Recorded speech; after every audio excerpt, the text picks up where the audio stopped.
नाज़रीन किराम 21 नाम सूरह फातिहा के मुख्तलिफ रिवायात में मनक़ूल हैं और इन तमाम नामों का ताल्लुक़ इस सूरह फातिहा की इफ़ादियत के साथ है। वो इफ़ादियत किस किस तरह से है? मिसाल के तौर पर इसका नाम एक रुक़िया भी है।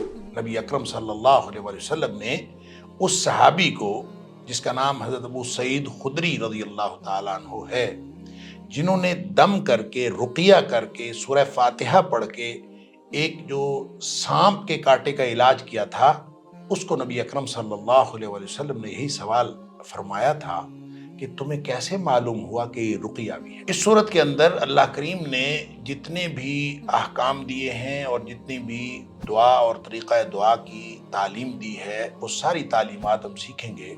और फिर अल्लाह करीम ने इसके अंदर जितनी शिफा, बरकत और जिस किस्म की शुक्राने के अल्फाज, दुआ के अल्फाज और इसके अलावा जो बुनियादी अकायद हैं वो भी इसके अंदर मौजूद हैं।